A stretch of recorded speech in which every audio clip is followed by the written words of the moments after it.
Hello everyone, how are you doing? This is MD Tech here with another quick tutorial. In today's tutorial, I'm going to show you how to resolve the operation failed error message 0x0000011B that you are experiencing on your Windows computer when attempting to connect network printers from different remote computers. This should hopefully be a pretty straightforward process here, guys, on how to resolve the issue. And without further ado, let's go ahead and jump straight into it. So we're going to start off by opening up the search menu. Type in regedit, R-E-G-E-D-I-T. Best match should come back with registry editor. Go ahead and right click on that and select run as administrator.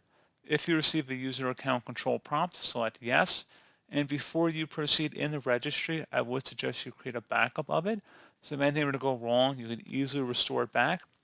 So in order to create a backup, it's very simple. All you have to do is select file and then export. File name, I recommend naming it the date in which you're making the backup. Set export range to all and then save it to a convenient and easily accessible location on your computer or external hard drive. And if you ever need to import it back in, all you have to do is select file and then import and then navigate to the file location. And now we're ready to begin. So we're going to start off by double clicking on the HK local machine folder. Do the same thing now for the system folder. Same thing for current control set, so double click on that. And there should be a control folder in here. Double click on that one as well.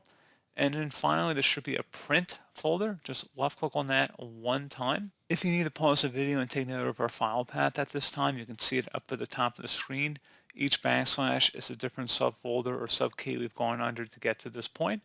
On the right panel, you want to right click in a blank area, select new, and select DWORD 32-bit value. You want to name this value RPCAUTHN level privacy enabled.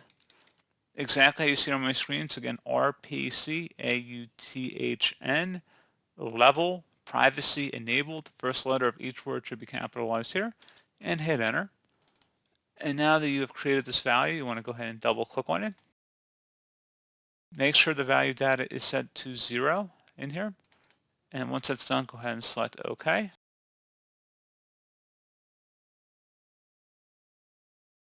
And now you want to go open up the search menu, type in services. Best match should come back with services. Go ahead and open that up. And then go down to the print spooler service. Double click on it. Make sure startup type is set to automatic. If service status is running, go ahead and stop the service and then start it up. You may want to power cycle through it regardless. Just stop and start the service. And then once you're done with that, apply it, okay? You want to close out of here and restart your computer. And once the computer has been restarted, you want to go onto your client computer and then attempt to connect to the printer by just right-clicking on the printer through the network folder and then just select connect in the context menu that appears. And then it should be able to connect back to the host machine here. So pretty straightforward process, guys. Do hope I was able to help you out, and I do look forward to catching you all in the next tutorial. Goodbye.